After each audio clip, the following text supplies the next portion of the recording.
Welcome to SpaceFlight Insider Live with your host, Jason Ryan.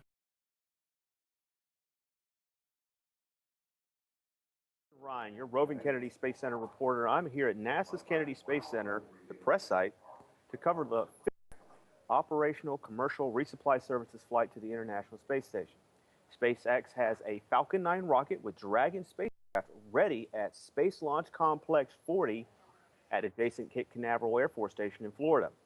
We are looking go at this time. Weather conditions currently provide an 80% chance of favorable conditions for launch. The Falcon 9 rocket is fueled and looks like it's ready to go. We're seeing some venting going on. We're hearing no technical issues that might cause a delay in this morning's launch. Now, this is a very important mission for Hawthorne, California-based company SpaceX, as it means that it could really revolutionize the manner in which spaceflight is done. If you'll follow the lower live feed that we have from NASA, you can actually watch launch preparations on the way. Also, I would like to add, SpaceX has been really pushing the envelope with this. They've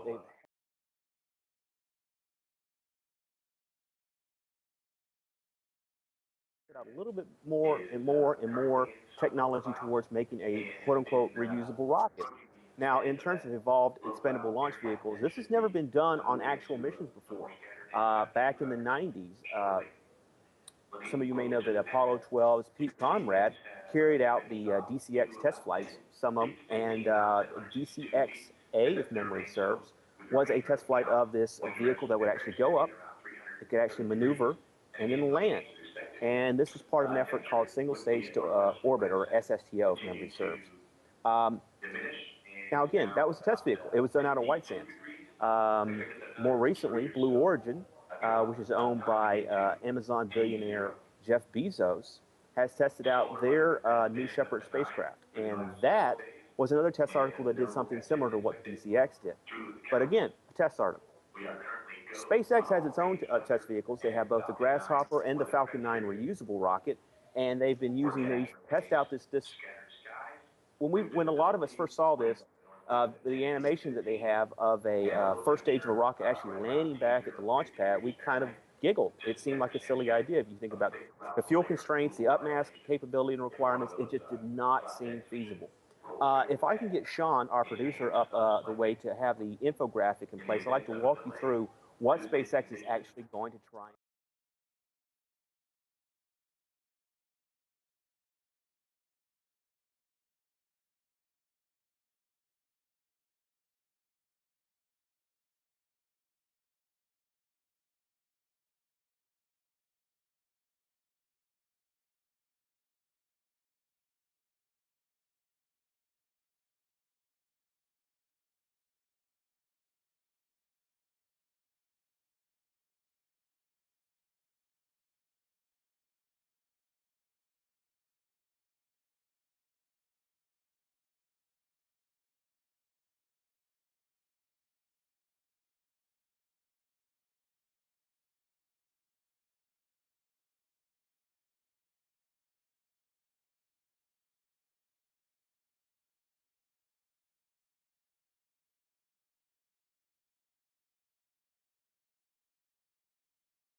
Texas.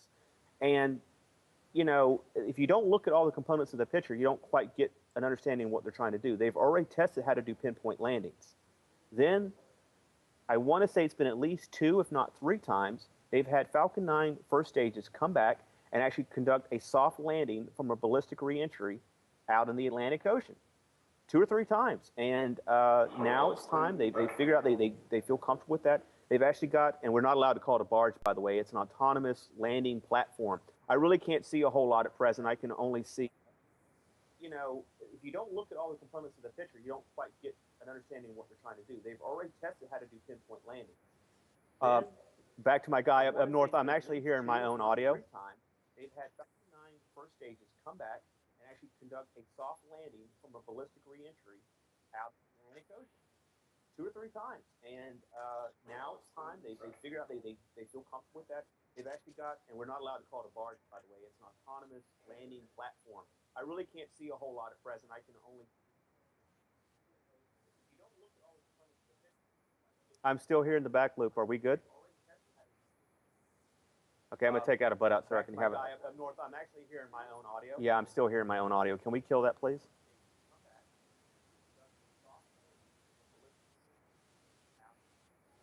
Hang on one second. It could be something on my end. I will double check. And yes, it is. So with that, that is cleared up. My apologies, folks. As this is only our second time doing a live webcast, there, of course, is going to be a little hiccups along the way. But at least we know it works. So there's that. Apologies for that little delay. But what I was saying earlier was they've already tested out how to do pinpoint landings. And so from what we understand, this non-barge, this platform that has X that marks the spot is about 200 miles out in the Atlantic. And it's sitting out there, and it's waiting for the Falcon 9's first stage to come back and try to land on it. Now, even though this in itself is an astonishing feat, it's really history-making in scope and scale, and it could really revolutionize spaceflight as it is now. It really isn't the end game.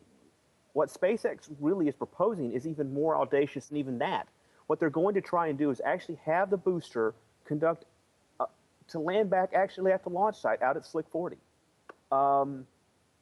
It's really quite fascinating when you think about it. They're actually going to be trying to land a rocket's first stage back where it lifted off on. And it may not seem like that crazy of an idea, but when you think about all that is lost from those 9 minutes of when it goes into orbit, when it re-enters Earth's atmosphere, it's a real game changer in terms of what we'll be able to do in terms of spaceflight. Now, SpaceX has really been changing a lot of stuff that's been going out and how NASA looks at itself, how the public looks at spaceflight. It's kind of made space very interesting again, and it's for reasons like this.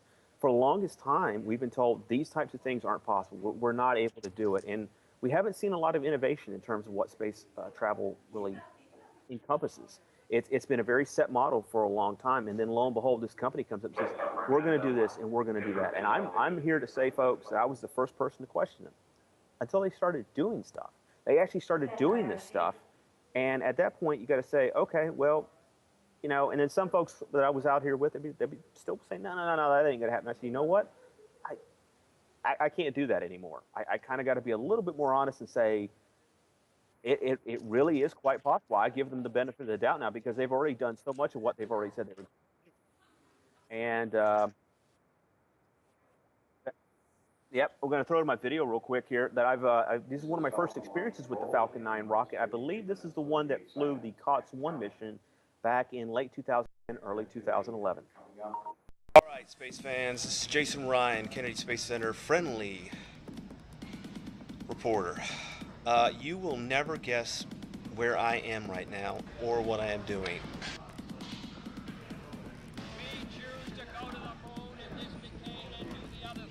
That's right, you guessed it. We are at Slick 40, looking at the next Falcon 9 rocket scheduled to launch this fall.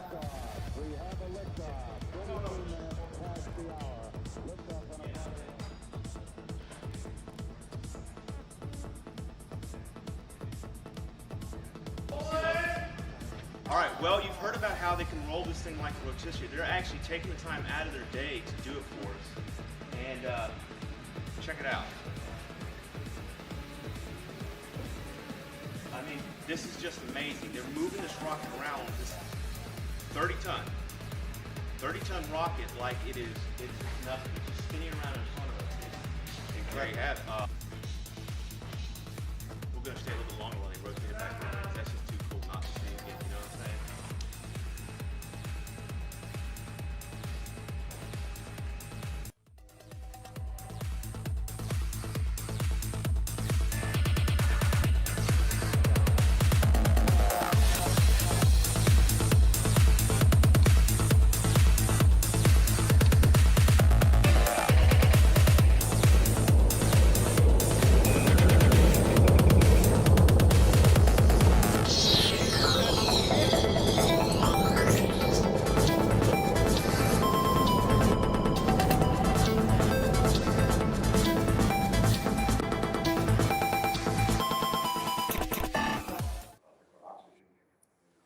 welcome back, Spaceflight Insider fans. We're following the launch here live at NASA's Kennedy Space Center press site.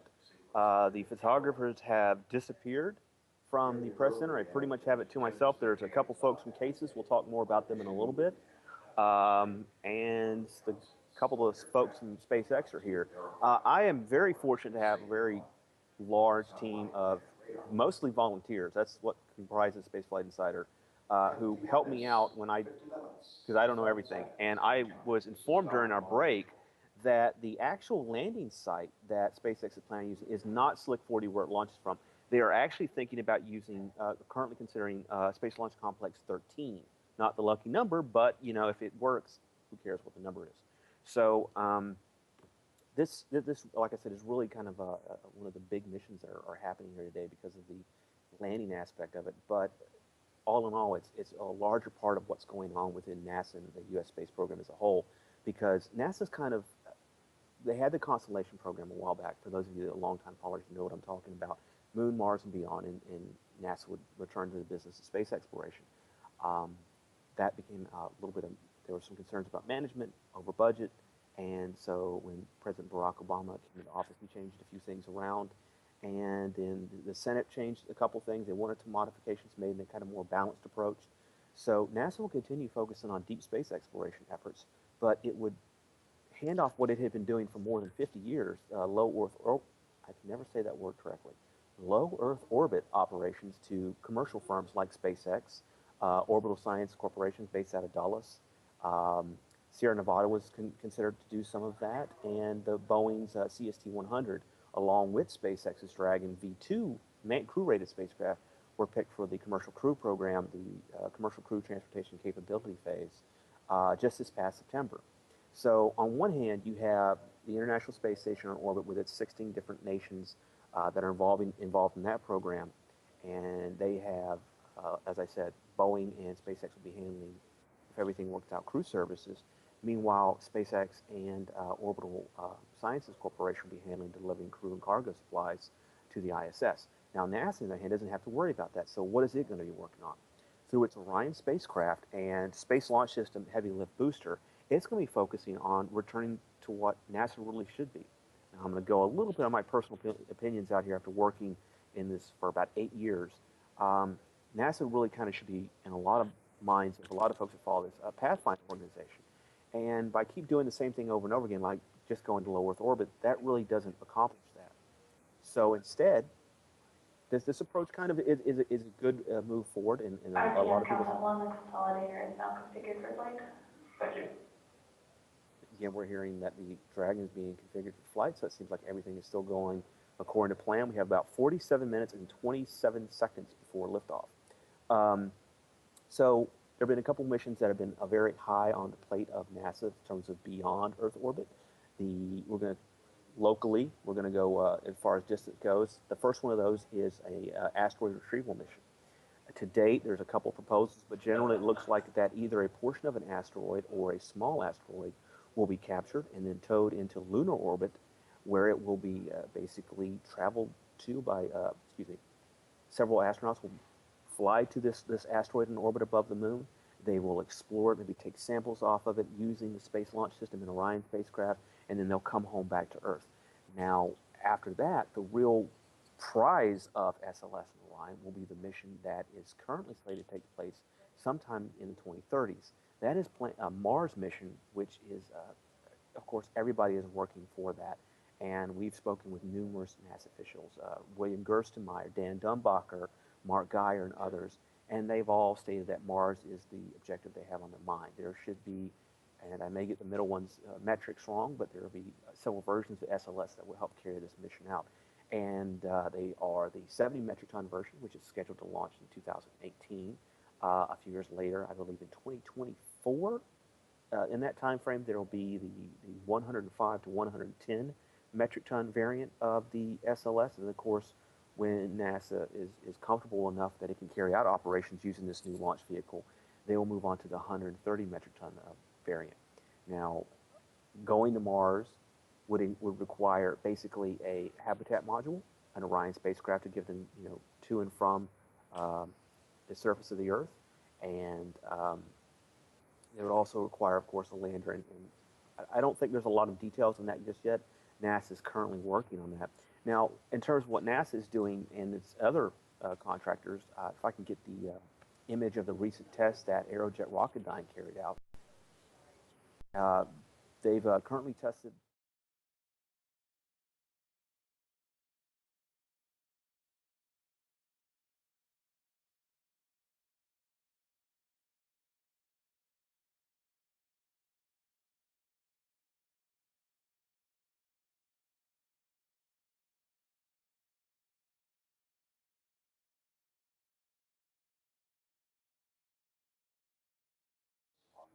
Vehicle and on the ground, preparation for launch this flight.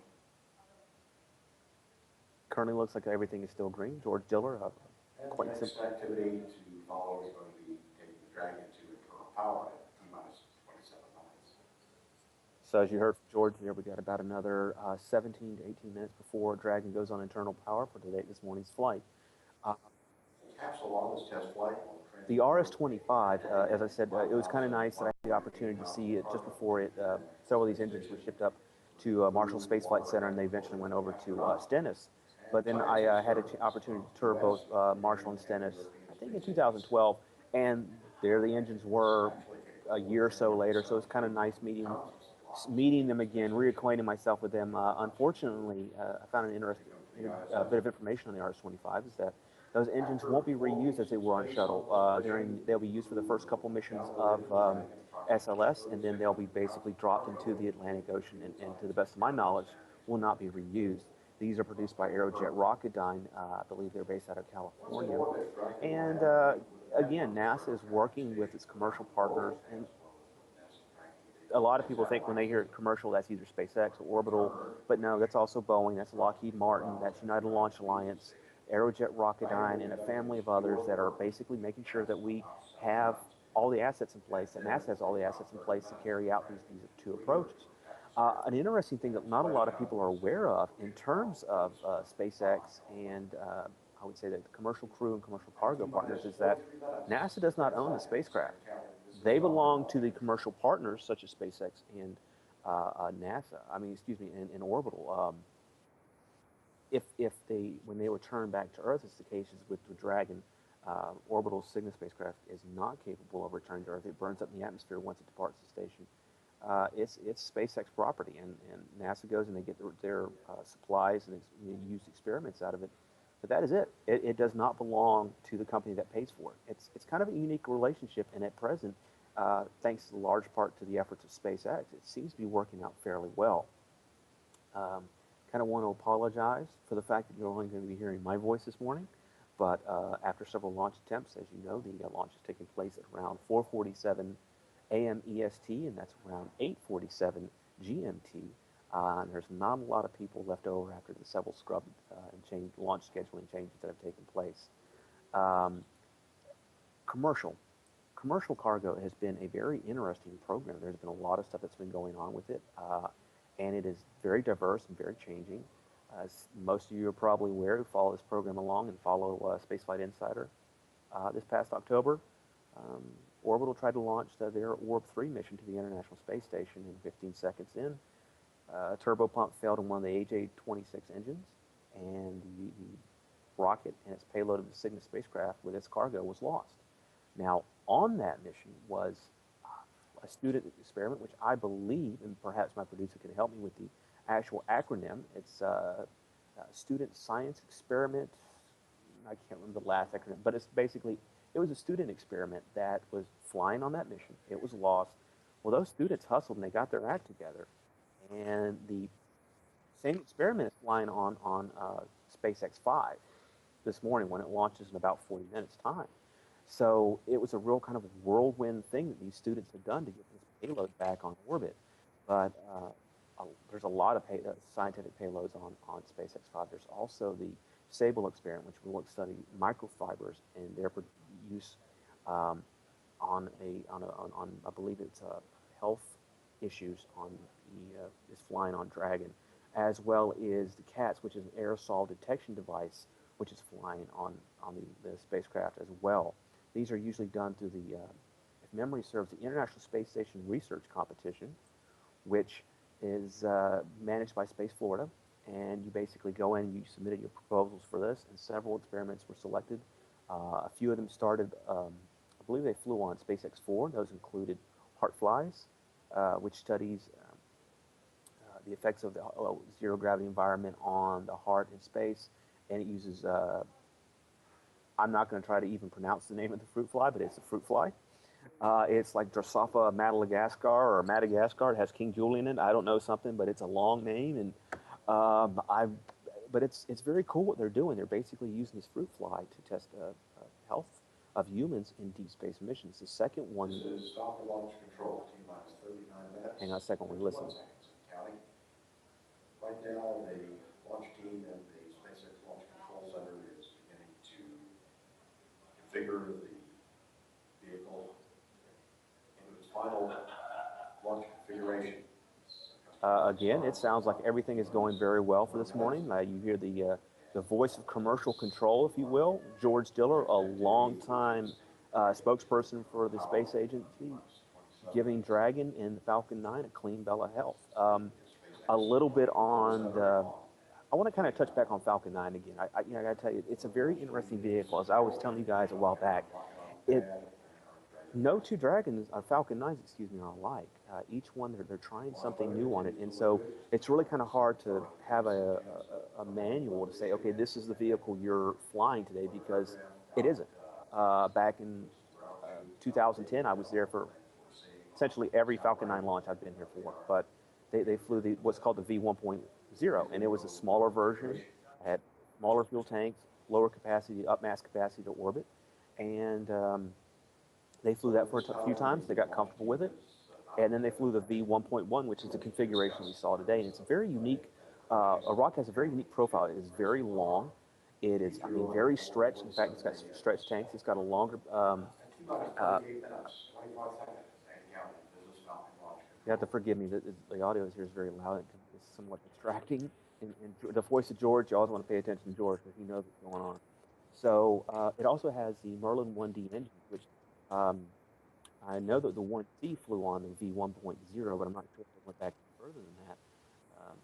And essentially, they upgraded to the 1D. They had stretched fuel tanks. The engines are in the OctaWeb configuration down at the base of the rocket. Memory serves, both versions used 9 Merlin 1Ds in the first stage and a single Merlin 1D in the upper stage.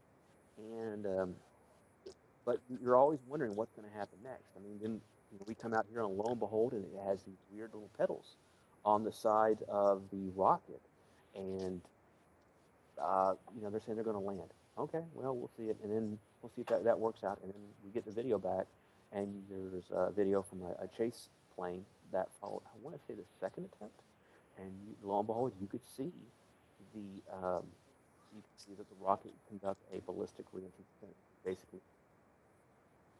Let's start. I'm getting cliff notes.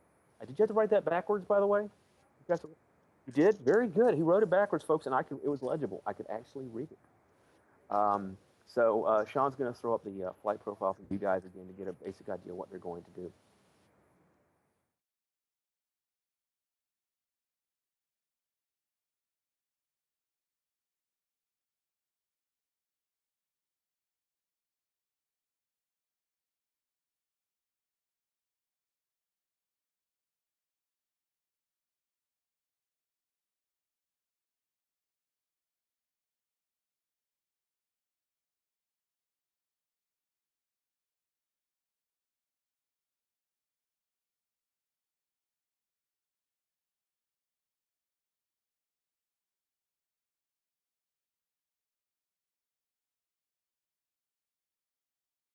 That's what happened. You work these early hours.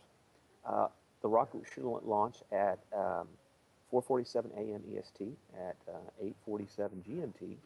It'll do a nominal flight approach that it normally does when it carries a payload to the International Space Station. If everything goes according to plan, 9 minutes in, the rocket the first stage of the Falcon 9 should try to do a ballistic reentry, and land on this platform that's about 200 miles out in the Atlantic Ocean. Now, once it's there, it'll be recovered. We do not know. Sorry? And as you can see on the picture of this barge, that's not a barge. It's an autonomous landing party yacht. I don't know. But the thing is basically X marks the spot. X marks the spot figuratively and literally, because if you'll notice in the middle of this thing, there's a ginormous SpaceX X in it. So if this thing lands back, it will be. It will be. I hate to say it, but there's going to be a lot of companies that will have to sit up and notice, because this will change the game. It will. Okay. So we're back to the flight profile, and again, SpaceX has experience doing what you're seeing in this flight profile through what it's learned from Grasshopper and what it's learned on the Falcon 9 reusable rocket. And it's really heartening for a lot of us that see spaceflight become somewhat risk averse. Some organizations are a little bit risk averse when it comes to it. And SpaceX, they had one of their Falcon 9Rs, F9Rs, blow basically it encountered an anomaly, and they had to activate its flight termination software, causing a little bit of a flurry on the internet a while back. It was some unique video there, but and rather than look at it as like, oh, this huge failure, and they all kind of ducked their heads in the sand, they said, okay, what went wrong? All right, how do we fix it? Because we're not slowing down and we're not stopping what we're doing.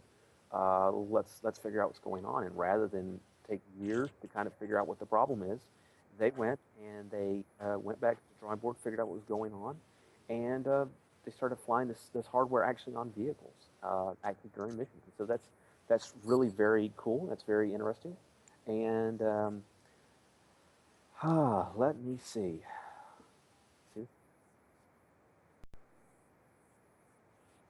So we're hearing from the guy in Canada. That's right. We're actually ran out of Canada. We're going to throw the video one time to give us a second. All right, space fans. This is Jason Rhian, Kennedy Space Center, friendly reporter. You will never guess where I am right now or what I am doing.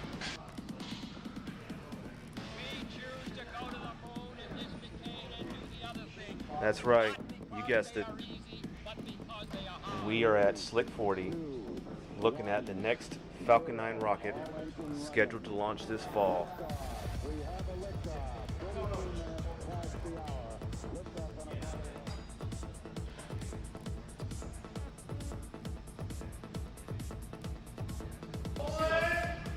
All right, well, you've heard about how they can roll this thing like a rotisserie. They're actually taking the time out of their day to do it for us. And check it out. I mean, this is just amazing. They're moving this rocket around, this 30-ton rocket, like it's just nothing. It's just spinning around in front of us. It's great. We're going to stay a little bit longer while they rotate it back around. That's just too cool not to see again, you know what I'm saying?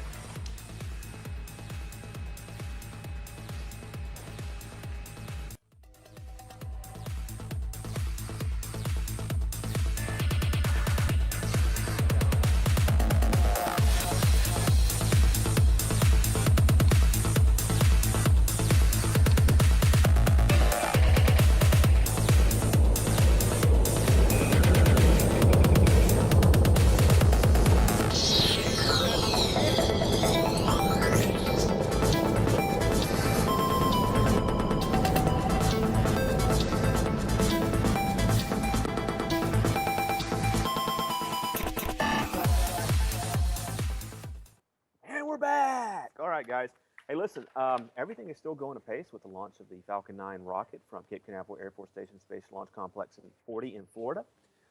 We touched on a bit of the experiments that we're going to be flying this morning, and I wanted to make sure I got their names right. As you know, acronyms in space are everything. There's two of them that are really of good notice. There's the Cloud Aerosol Transport System, or CATS, which the National Social folks had a load of fun with when they were here. They kept making cat noises, and they were running around pretending to be cats, so mature. Yeah, not so much. No, oh, Sean just gave me a bad one. He goes, you have to be kidding me. That is a cat to be. Oh, my goodness. I'm not even going there. Oh, gosh. He's murdering me, folks. He's got the puns galore, and I got to tell you, I'm not a big fan of puns. There's about, as I said, 5,200 pounds of cargo on board the onboard Dragon. There's also going to be a IMAX camera, which we run. Well, you're probably saying, why is he looking down? And I got to reveal something to you guys. home in the audience. You know, you'd think that the journalists that come out here were smart and we're intelligent and we just know all the. Nah, there's a whole rack over there in the corner with these things, and they're like factoid sheets. And you know, this is where we get a lot of our information from. We're basically idiots. Well, no way, I'm basically an idiot. I just, but no, yeah, I'm not helping at all. But you know, these are really great. They give us basic stuff to go off of and to find out more about, and it's amazing the amount of information they can cram into just a few pages. But again, this is really kind of a we are under 30 minutes away from the launch this morning, and a little fast facts with the book closed. This Falcon 9 that's flying this morning, it is again the V1.1 variant of the booster.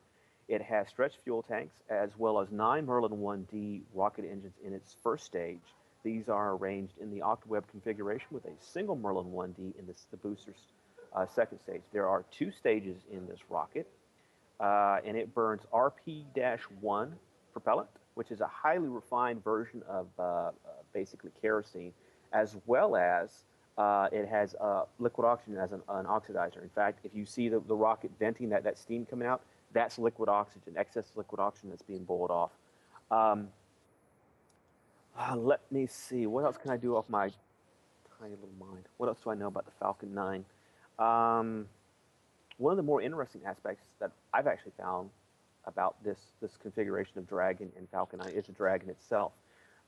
It's based off of one of my favorite spacecraft of all time. It's kind of somewhat in concept and scale based off of the Gemini spacecraft that NASA utilized as like a stepping stone between the Mercury and Gemini programs of the 1960s. And it has a pressurized section, which you guys are all very familiar with. That's what the astronauts go into when it is berthed in the International Space Station.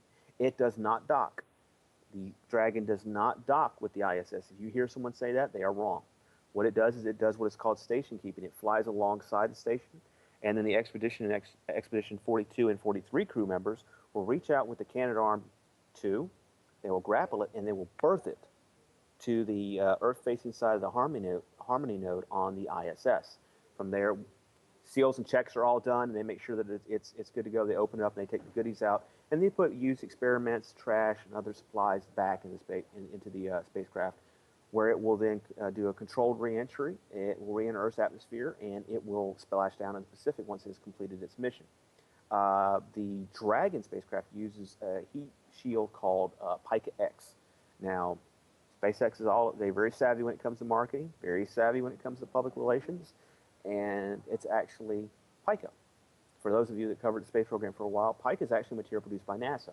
NASA, under a Space Act agreement, has given a lot of technology and assistance to SpaceX, and Pica just happened to be one of them. SpaceX then took this, they refined it, and began using it on Dragon.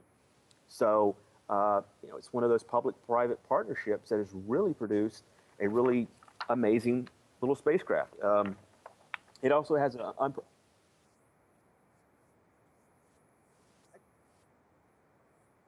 excellent. I believe Sean's showing you an image of that right now.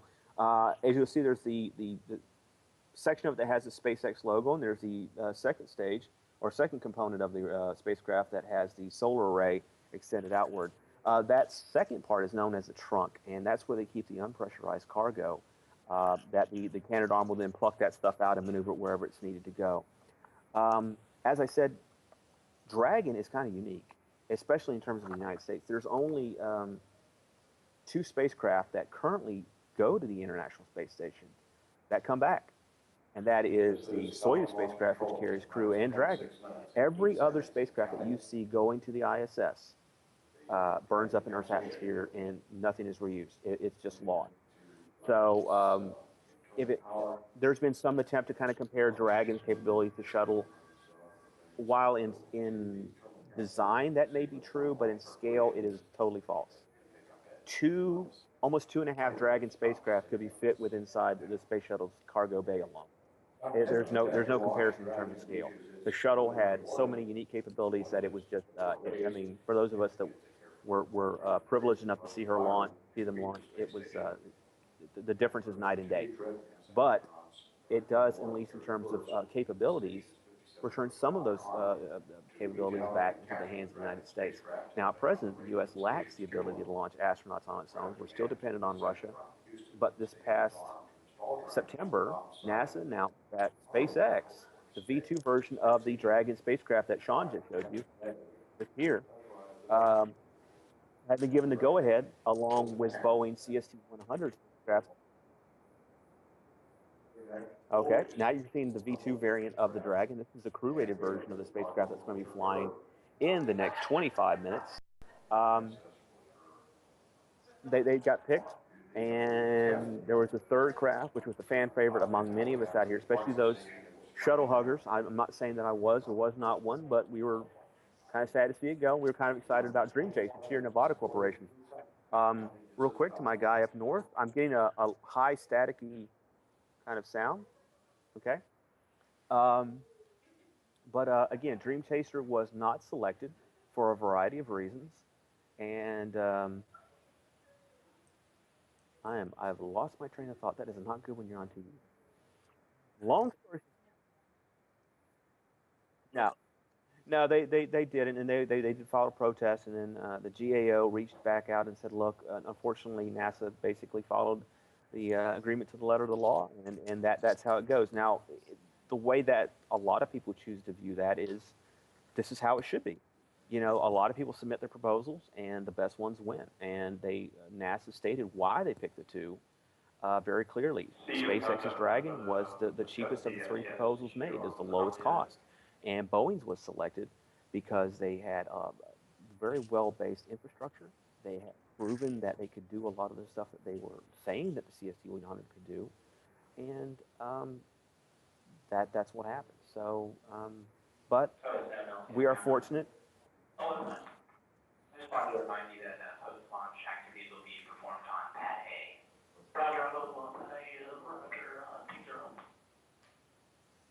One of the more interesting aspects of all CRS missions conducted from Cape Canaveral Air Force Station is the fact that SpaceX has a 1-second launch window, which means they either launch at the time that they say they're going to launch, or it's not going to happen at all. That's fairly unique, but generally what happens is an hour or so, I believe, before the launch, could be 2 hours. As a journalist, my numbers are never quite that good. So you can actually see the station pass by overhead, and then Dragon launches it spends the next day or so catching up with the Dragon spacecraft, and of course it's grappled and brought on board. But the Dragon is a very unique spacecraft. It's different from a lot of the stuff that we're seeing that's coming down the pike these days. And, you know, I'm being asked if people want to show, we had a very interesting test being conducted at Stennis the other day. And Sean, let's throw back that.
We are edging towards 20 minutes prior to launch, and everything is still green. Weather conditions are a little bit chilly outside with about 44 degrees, but 80% chance of favorable conditions for launch.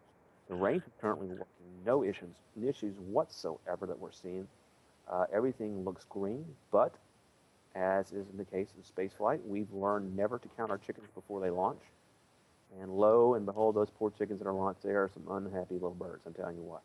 But the long story short there is, folks, the last time that SpaceX tried to launch this mission back on January 6th.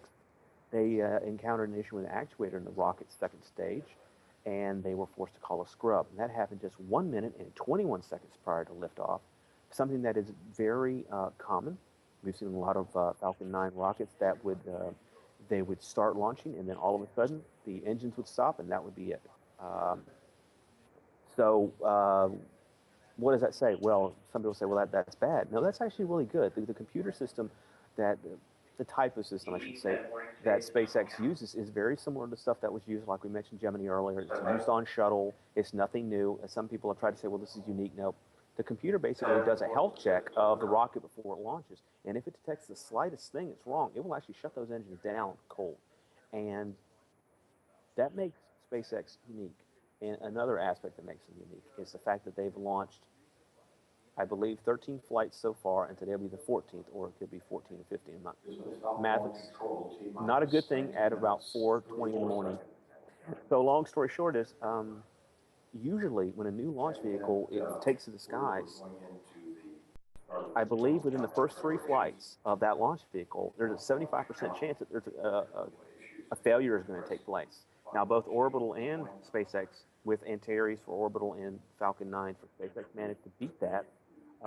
In fact, Orbital got to 5 missions before it encountered, I believe it was 5, before they had encountered a loss of the vehicle. But SpaceX has launched 13 times, and they've encountered 0, none, not a single one. They have encountered not a single failure. In fact, during the entire 5-year history of the launch vehicle, they've only encountered one minor anomaly, an engine-out anomaly, I believe, on the CRS-2 mission. Because of that, the engines had to fire a little bit longer, and the first stage, I believe, was placed into a lower than planned orbit, or it may have been the second. The Orbcomm OG2 satellites that replaced that were placed in a lower than intended orbit, and they actually ended up burning up in the atmosphere, and they weren't. Now, having said that, that was a secondary cargo. The primary cargo of a Dragon spacecraft made it to station without no problem whatsoever. So, now, journalists, guys, I know there's a lot of SpaceX fans out there, but I got to be totally honest with you folks. That is awesome. That is great to have such a success rate. But having said that, 5 years, 13 missions. That's a little low. But having said that, their track record in terms of carrying out those flights has been highly successful. They've had no major issues or anomalies whatsoever. And I have got someone that is pinging me, which, by the way, we should be monitoring. I'm somebody, Chris B. over at the NASA SpaceFlight. It's Chris Bergen. He's like, issue on the SpaceX anomaly. That first issue noted during the countdown, still proceeding. So apparently there is an issue with the flight termination software, and we'll talk for a second about that.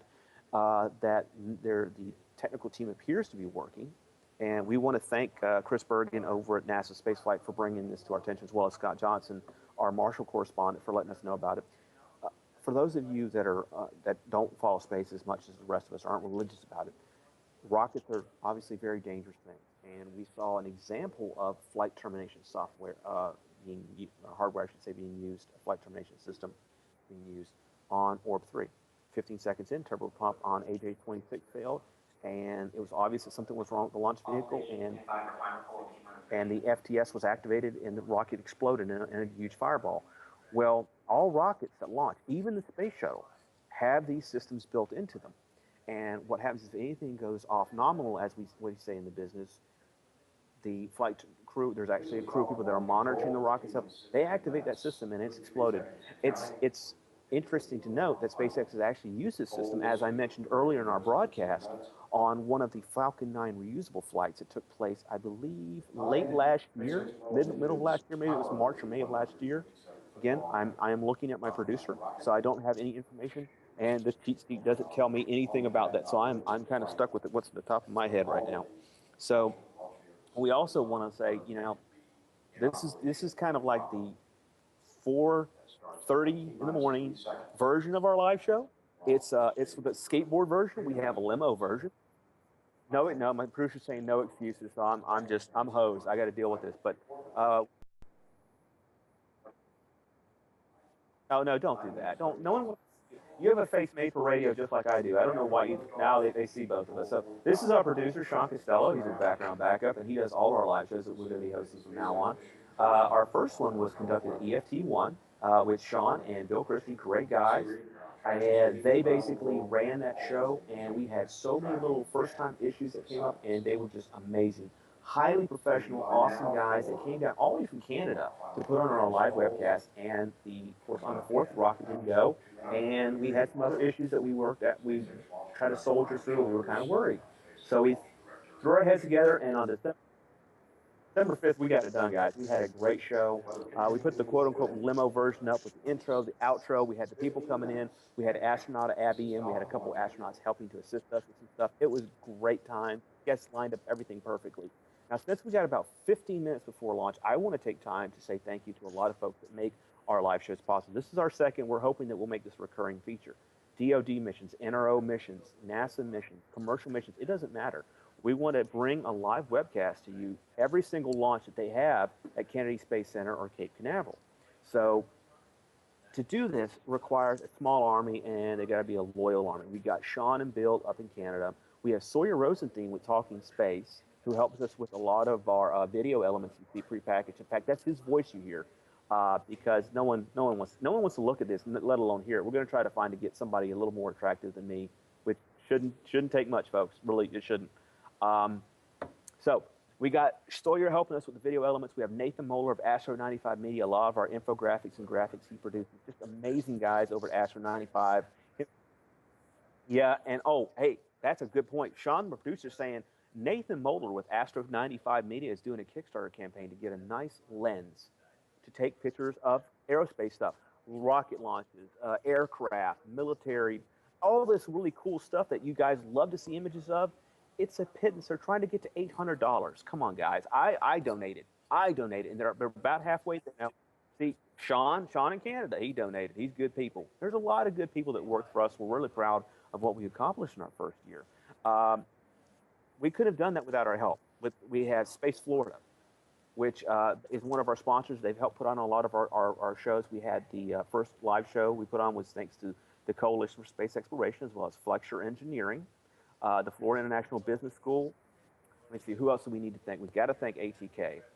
We got to thank the folks at basically Background Backup for helping us do this all the time. I mean, putting it out there.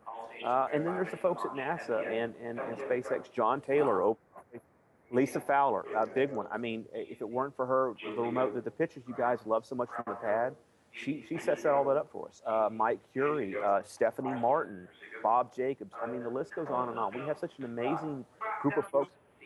Hugh Harris. If any of you have ever, and I kind of feel bad mentioning this, but if you've ever watched the Challenger disaster video, up until they transfer to Johnson, he's the one that announces the launch.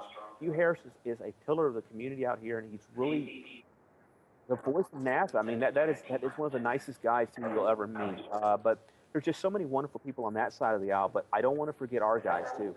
Mike Howard, Cocoa Beach Photography, our senior photographer, Mike Deep. If a lot of you guys give us compliments on our website, that's thanks to Mike Deep. He designed all that. The launch calendar, which is to me the bomb.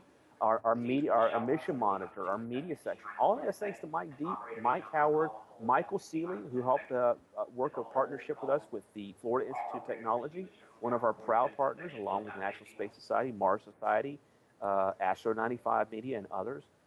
We found that, by reaching out to folks and to help them help us and do these relationships, it really works out very, very good. We help one another in this new era. It's very positive. I'm trying to think of who, Amy Thompson, our managing editor. She's if you guys are like, wow, you guys have new content on the site every day, that's because she's back there in the background working with the writers to make sure that we get out there and do this kind of stuff, which takes me to what I'm doing right now. I couldn't do this without them. Amy takes care of the editing, so we have written content for you.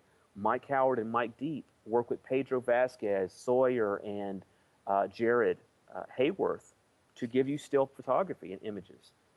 So they all provide these different aspects that take it off of my job as the founder and the guy that's kind of quote-unquote running the company, but that's not really the case, to be able to do cool stuff like do our webcast, which, again, we're hoping to do for every launch.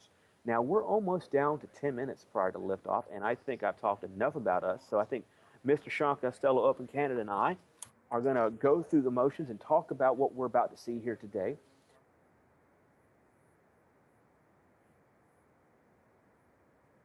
Now, some of this imagery you're going to be seeing comes from the last launch of a Falcon 9 on CRS that Mike Deep took. I'm not sure if it's a streak shot or one of the shots from the pad, but okay, we're going to be moving to the streak shot of his. But basically, we set up remote cameras right outside the gate at Space Launch Complex 40.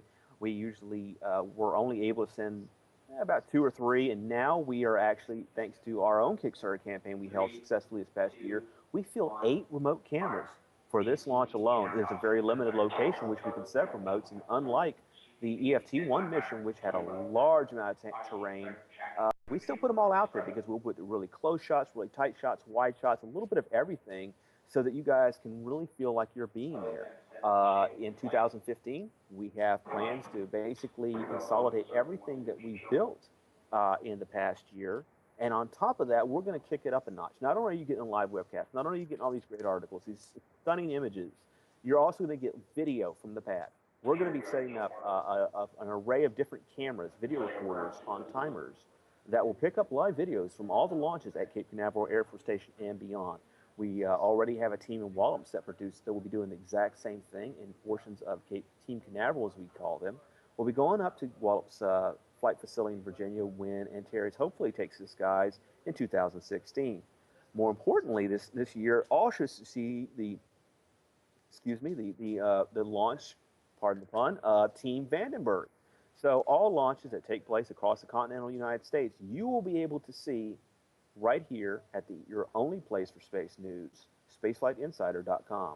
With 8 minutes and 43 seconds prior to the launch, we are hearing of no anomalies. I'm not getting pinged by any of our guys tracking the technical feeds. We again want to thank Chris Bergen over at NASA SpaceFlight for telling us about that one potential issue that we're hearing. Weather is still a go with partly cloudy skies. It's kind of cool outside. It's in the low 40s.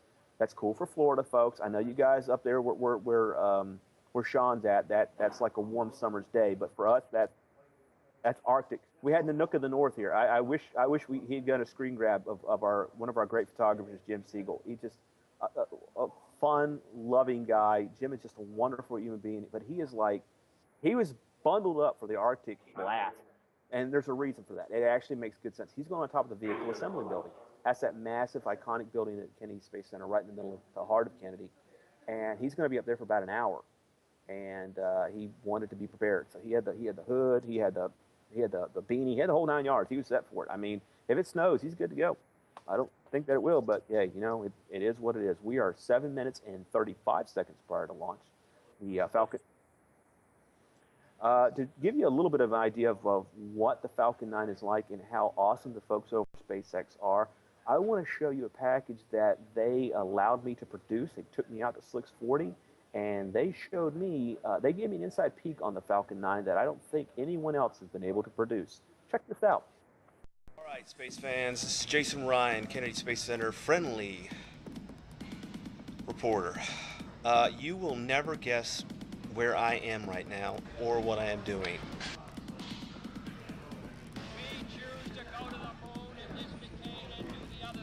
That's right, you guessed it. We are at Slick 40, looking at the next Falcon 9 rocket scheduled to launch this fall.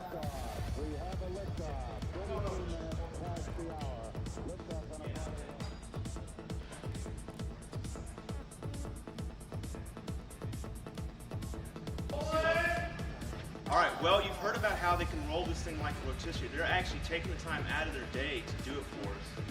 And check it out. I mean, this is just amazing. They're moving this rocket around, this 30-ton rocket, like it's nothing. It's just spinning around in front of us. It's incredible. We're going to stay a little bit longer while they rotate it back. That's just too cool not to see again, you know what I'm saying?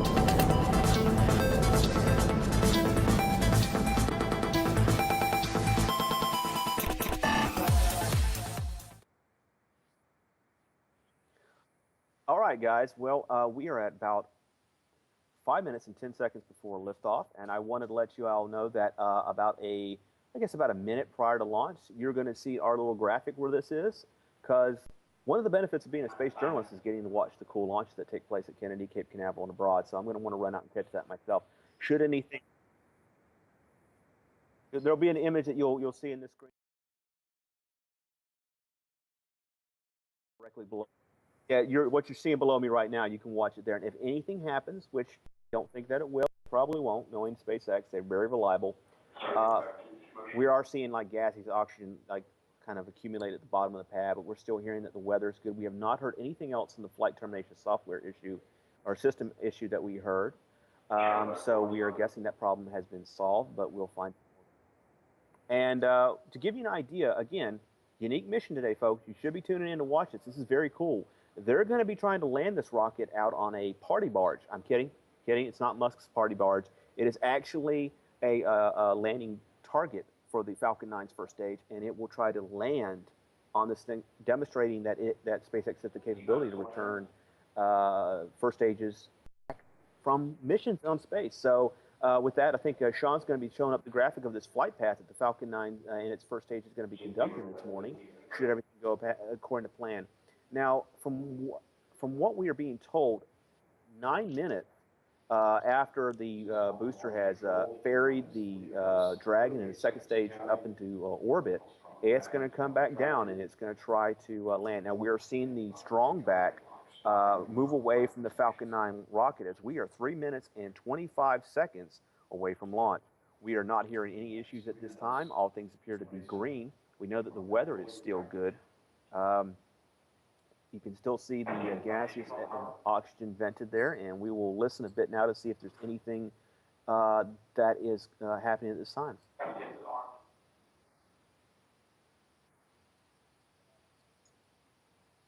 3 minutes.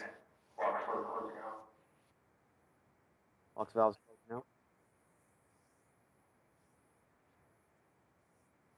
out. Sean in Canada is telling me now that he's going to throw up a map of where the boat will be located off the coast of Florida. It should be about 200 miles off the Florida coast, and we are 2 minutes and 30 seconds before launch. Here in about a minute and a half, we'll be going out so that I can actually view the launch. And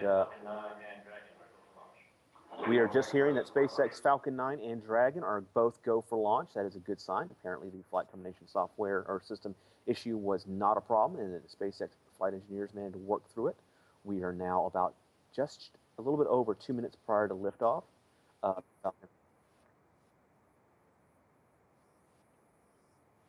We are hearing that the boat is about a couple hundred miles off the coast of Jacksonville, Florida. That's in the upper north of Florida. The range is green. We are hearing that everything is still go for this morning's launch, the Falcon 9, the Dragon spacecraft bound for the International Space Station. Dragon will be carrying about 5,200 pounds worth of cargo, crew supplies, and experiments bound for the orbiting laboratory.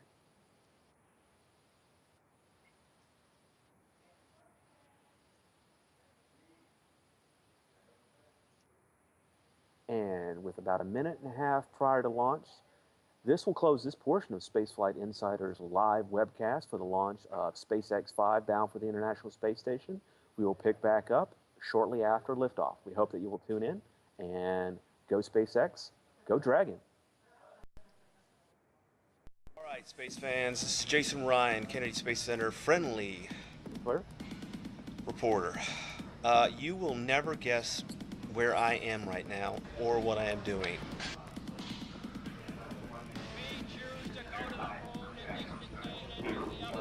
That's right, you guessed it. We are at Slick 40, looking at the next Falcon 9 rocket scheduled to launch this fall.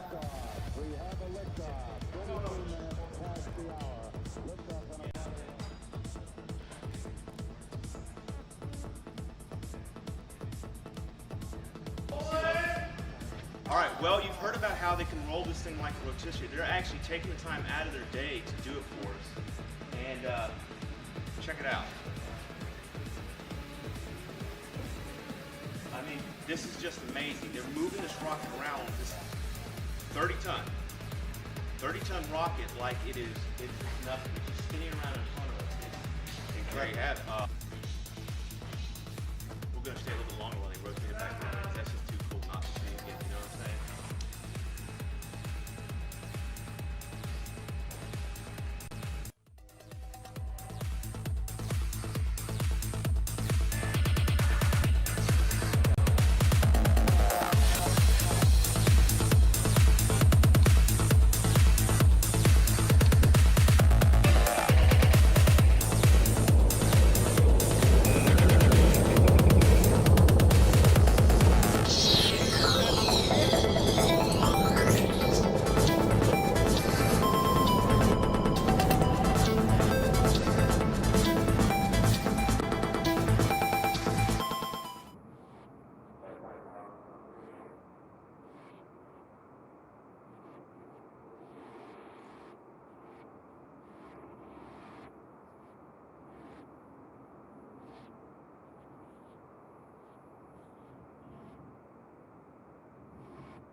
Altitude 35 kilometers, speed 1 kilometer per second, downrange distance 14.5 kilometers.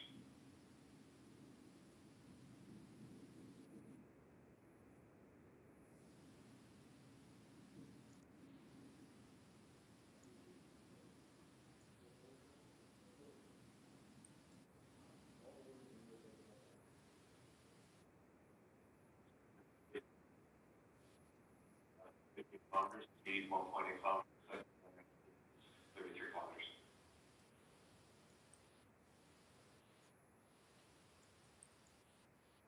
And maybe go one. Those separation.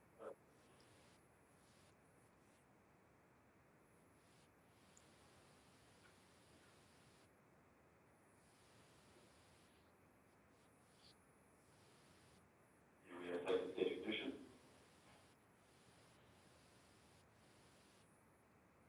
Altitude 90 kilometers, speed 1.9 kilometers per second, downrange distance 67 kilometers.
Good early morning, Spaceflight Insider fans.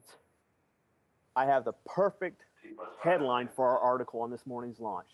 Setting Moon, Rising Falcon. Another glorious launch of Falcon 9 here at NASA's Kennedy Space Center in Florida. Everything worked just as planned. For those of you who haven't been for a launch, you see it on TV, you hear the throttling of the engines, you think it's got to be amazing, and night launches always are. I'm a bigger fan of day launches because I like to take the pretty pictures, and the night launches you don't get quite that, but the rocket will launch, and you'll start to hear the throttle of the engines. Now, you don't know about the periphery things don't really enter into your mind not being there. And so what you may not know is Kennedy Space Center, of course, is an active workplace. There's cars everywhere. The sound, the shock wave from the engines is so loud, it will set off the car alarms all over the place. And there's like panels on the side of the vehicle assembly building. You can actually hear them rambling. You can hear them rumbling from the sound of this rocket. And you'll hear that sound, and then you'll see the light. And of course, not only all the images in the video you see, the light is very bright, but you don't know how bright until you're actually here. It's like, for those of you that have worked around welding, it's like looking into a blowtorch. It is that bright, especially here at night. So you got this massively loud rocket launching towards space, and it's setting off all the car alarms, and it's lighting up and making this small mini sun in the night sky. We are seeing, you're seeing right now, from what I understand, some of our images we took from launch of commercial resupply mission Floor, and that was, I talked to the gentleman, Mike Curie. He's a friend of mine he did the launch commentary for that, and he was like, he was just amazed at watching this launch this morning. I'm like, you've seen it before? He goes, no, I was doing the launch commentary for Floor, so I didn't get a chance to see it. It's just, and I'm like, well, to be honest, I'm kind of biased. Floor was a little better because there were some clouds that were right off the Atlantic coast. You're seeing one of the streak shots now. You can see those clouds in the image. It was, it was gorgeous. It was a beautiful one. This was one of Mike Deep's shots. Mike Deep is our webmaster and one of our lead photographers, along with Mike Howard. It was just, wow. Anyway, you're seeing me now again, but this one was a glorious launch. As always, we are not hearing any problems. All we heard was nominal green. We got to see staging. One of the unique things about the Falcon 9 is when you're watching a night launch, with a Delta IV or an Atlas or a shuttle, you're not really seeing a lot. I mean, you see the white flame, you can see all that, but the funny thing about the way the Merlin 1D burns, it actually produces color at night. You will actually see the flames are blue and pink, and they're very bright and vibrant. A Falcon 9 is a very interesting launch vehicle. It's different from what we've come to expect. It's obviously reliable, and this morning we could see the first stage of this booster land just off the coast of Florida, off Jacksonville, Florida's coast, some 200 miles out in the Atlantic. I believe Sean's going to be bringing up the map for you to see here. We tried to reach out to someone at NASA, but they wanted to make sure everything was taken care of first before we come on, and they came on the show. And we hope to have some folks lined up for you. We did have folks lined up for you before, but of course with the slips, they kind of we lost it. And plus, it's the weekend. People want to be off on the weekend. But why they wouldn't want to be here, I don't know. I don't imagine there's any cooler place on Earth to be than to watch one of these things go up. You're seeing the autonomous drone ship, not Musk's party barge. I don't want to see that text anymore. This is not Musk's party barge. Musk did say that he was not sure of what the actual odds of them carrying out this landing this morning would be. I believe he said earlier that it might be 50-50 chance, but then he said, no, I kind of made those numbers up. I mean, I really don't know. But this report is going to say this. If their success rate with launching rockets is any similar to what they're going to do with this next stage, there's a pretty good chance they could probably land on a rocket. But time will tell. We'll find out later today. And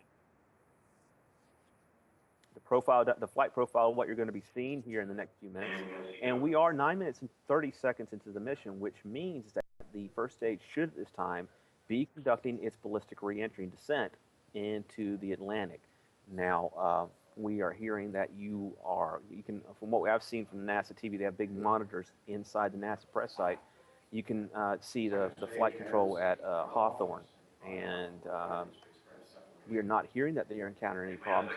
We are waiting for staging, and you'll get to see the Dragon, the trunk section of the Dragon, which is very visible in this shot. And there we have separation, and they lost the feed, the video feed there. But the Dragon has separated from second stage. Apparently, it is on its way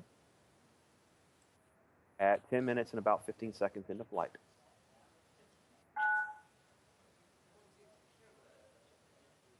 Next up will be deploying the Dragon's solar arrays at about 11 minutes in the mission. We have about a half minute before the solar arrays on Dragon are scheduled to deploy.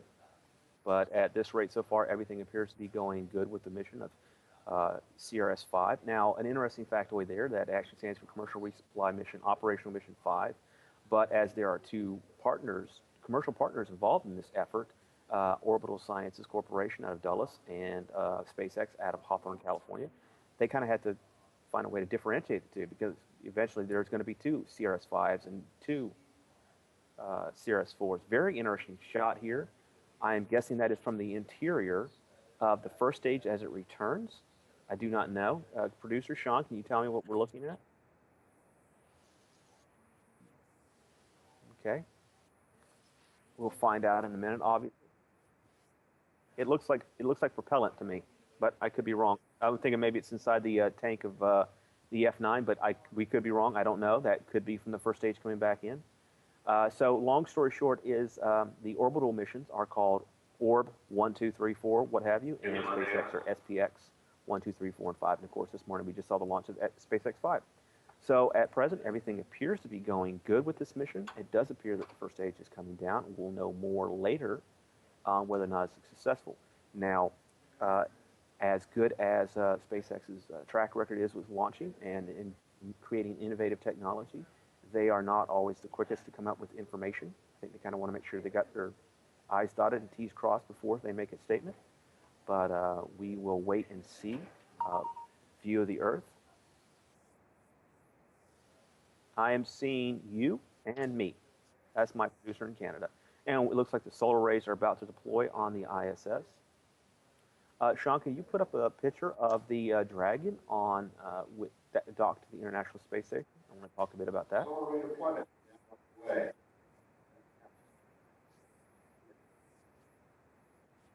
Okay, you're seeing the solar array deploy now on the NASA feed, and on our image, this is what we will hopefully see in the next couple of days when the Dragon is captured by the Expedition 42 crew currently on station, and they will grab the Dragon spacecraft as it conducts station keeping at roughly at the same speed the ISS is traveling next to the ISS. The Dragon is traveling next to the ISS. It will then be grappled and berthed to the Earth-facing side of the Harmony node of the space station. It does look like solar array deploy has happened without no issues, and Dragon is on its way for a berth and capture and berth to the ISS.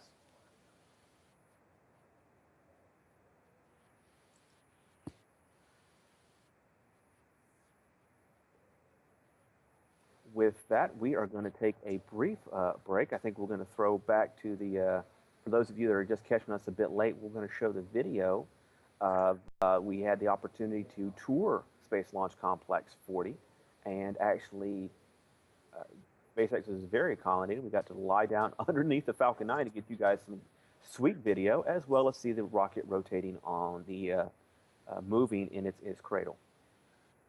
All right, space fans, this is Jason Rhian, Kennedy Space Center friendly reporter. You will never guess where I am right now or what I am doing.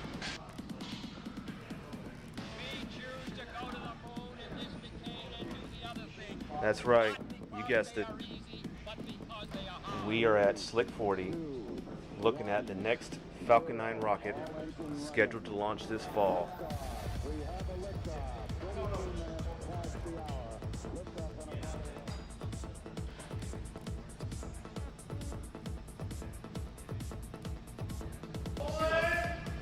All right, well, you've heard about how they can roll this thing like a rotisserie. They're actually taking the time out of their day to do it for us.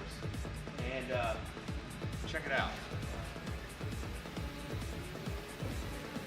I mean, this is just amazing. They're moving this rocket around with this 30-ton rocket like it's nothing. It's just spinning around in front of us.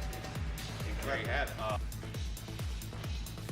We're going to stay a little bit longer while they rotate it back around because that's just too cool not to see again, you know what I'm saying?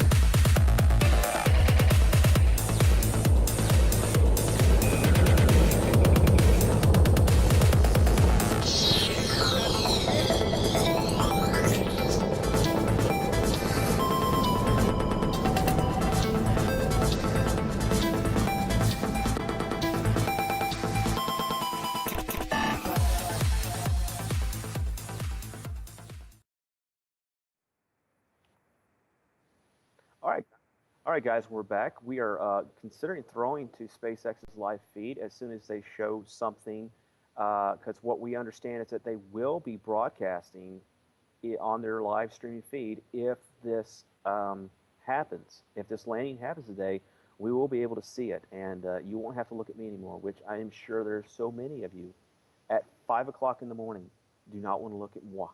But that's okay. That's fine. But very exciting mission tonight. A lot going on. There's a little bit of suspense because not a lot is being said right now. This is rocket launch control now, a mission elapsed time of 16 minutes, 29 seconds, and continuing on in the flight. There's applause, obvious at the Hawthorne, California facility. You can see people in the background applauding, but we don't know if that's real time or if that's recorded. We are trying to wait and hear what is exactly going on in terms of the landing. We do know that everything is going apparently well with the Dragon itself heading towards the International Space Station. George Dillard, the voice of NASA, as he is known now, is saying that everything is on track for a grappling the berths of the International Space Station. This marks the fifth successful operational flight under the $1.6 billion commercial resupply services contract that SpaceX has with NASA. And but it marks the sixth time overall that a Dragon spacecraft has docked with the orbiting lab because it conducted one of the flight to the ISS under the Commercial Orbital Transportation Services contract, which the company had, and the kind of the precursor to the CRS contract that they're working on right now. NASA is going to go back to the launch replay. So the VAB roof, where we have two folks, one of our actual crew members, and then another one of our partner affiliates are freezing right now. Freezing for us Floridians, which is 44, 45 degrees. For Sean, he's laughing at us in Canada because that's like ridiculously warm. But you're seeing what the view they had this morning from the top of the VAB. It's one of the real prizes of the photographers to get to go out on top of the VAB and watch the launches from this location. They back in the day they did the launch control complex or center, I believe it is, the LCC, VAB. There's other places that people go, the Causeway, the NASA Causeway. Generally, those are the two or three spots that they take photographers and journalists, and you can't get any closer. You're only a couple miles away. Again, you are seeing in the NASA feed below the view from the vehicle assembly building as the rocket took off this morning. Now, keep in mind that, as I said earlier, the power of these launch vehicles is such that it actually causes the sides of these buildings to rattle and shake. The windows, you can watch them vibrate, and they set off the car alarms. I mean, birds, animals, everything goes scurrying around. I mean, it is incredibly loud, and it is very bright. This does not do it justice. What you're seeing in the screen below does not compare. It is like looking into a blowtorch. It is that bright, even during daytime. It is incredibly bright, and it is impossible to miss one of these things going up.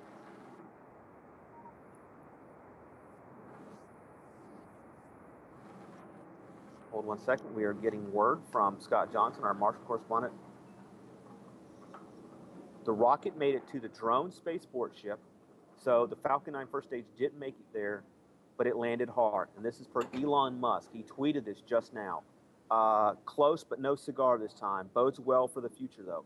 So as they've kind of predicted, they didn't expect to kind of get it the first time, but I think the real question here in this is how hard did it land? and what are they going to be doing to mitigate that and to correct it? Now, they're basically walking it in. They've done tests out in the lane just to see if they can make it land softly in the ocean. Having done that, now they're going to say, let's land on a boat. Well, this time, we do have an answer as to what took place. It appears to the rocket, the first stage did try to make a soft landing, but it landed hard on the autonomous drone ship, and we just don't know how hard at this time. Elon Musk has just posted that a few minutes ago, and we want to thank our Marshall correspondent, Scott Johnson, for passing that information along to us, as well as Chris Bergen for letting us know about some of the other issues earlier on in today. Right now, we are going to, with that bit of information, we're going to close SpaceFlight Insider Live, or SFI Live as it's been dubbed. Thanks to Sean for that new nifty moniker there. One last time, as we close out today's broadcast, we want to thank our sponsors, Space Florida, ATK. We want to thank the support we've got from the Coalition for Space Exploration, the Florida National Brazil Chamber of Commerce, the Florida National Business School, as well as the Space Florida, Said Fibs, Fletcher Engineering, and the great team of supporters we have here. Of course, we got Background Backup, who provides these streaming capabilities to us. We are looking forward to bringing more of these shows to you in the future at every launch at Cape Canaveral and at Kennedy. I want to give a personal thanks to the folks at NASA, to Bob Jacobs, to Stephanie Martin, to Lisa Fowler, to Hugh Harris, John Taylor over at SpaceX. I want to thank him. I also want to reach out and thank the team. Sean Costello, our producer, who helped guide and direct my wild ramblings this morning, who kept me in check through all of this. Mike Howard, our senior photographer. Amy Thompson, our managing editor, who handles all the written content. Mike Deep, Michael Seeley, Jared Hayworth, and and more importantly, we also I want to do one last thing. Jim Siegel, Nanook of the North, the guy in the park, which you have not seen him yet. We'll try to post a picture of Nanook in coming days. He has been on the mend lately, and we are thrilled to have him back in the mix. Jimmy Siegel is one of the greatest guys I've met out here, just a warm and caring human being, and such a welcome addition to our team. I want to close by saying thank you, everyone, for watching SpaceFlight Insider Live. We look forward to bringing future broadcasts to you, and thanks to the team and our sponsors for making this happen.